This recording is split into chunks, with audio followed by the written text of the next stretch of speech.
আপনার ফোনে কলগুলো কি অন্য নম্বরে ফরওয়ার্ড হচ্ছে, সেটা কি করে জানবেন? সেটা কি করে বন্ধ করবেন?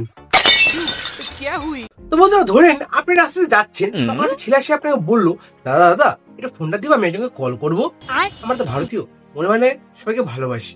আপনার ফোনটা দিয়ে দিলেন, সে ফোনের সাইডে দিয়ে আপনার ফোনে এমন কিছু ট্রিক করে দিল, যাতে আপনার ফোনে দিলে কল আর এসএমএস বা ওটিপি গুলো আছে সেই সব তার ফোনে যাচ্ছে। মানে কি আপনার সাথে স্ক্যাম হয়ে গেল? বন্ধুরা, এই স্ক্যাম সম্বন্ধে কি করে জানবেন যে আপনার কলগুলো অন্য ফোনে যাচ্ছে কিনা?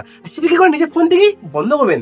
ফোনটাকে আপনি হাতে নিন, সেখানে যে ডায়ালিং করে যান, ডায়ালিং করে যে সার্চ করে এই সিক্রেট কোডটি, যার নাম হলো *#62# বলেন, ক্লিক করার জন্য লেখা আসছে call forwarding when not reachable, voice not forwarded. মানে আমার যে ভয়েস কলটি আছে অন্য ফরওয়ার্ড হচ্ছে না, কিন্তু আপনার ফোনে যদি দেখা থাকে ভয়েস কল ফরওয়ার্ডেড, বুঝতে পারবেন আপনার সাথে স্ক্যাম হচ্ছে, মানে আপনার কলগুলি অন্য ফোনে যাচ্ছে।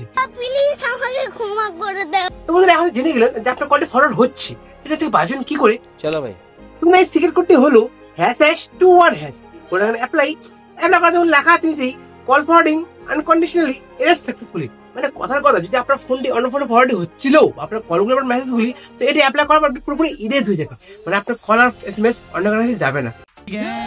তো কল ফরওয়ার্ড হচ্ছে কি সেটা জানুন, আর সেটাকে নিজের ফোন থেকে বন্ধ করুন। আর এই ছোট টিপস সাবস্ক্রাইব করুন, খেলা হবে। আচ্ছা, এটুকুই, বাই।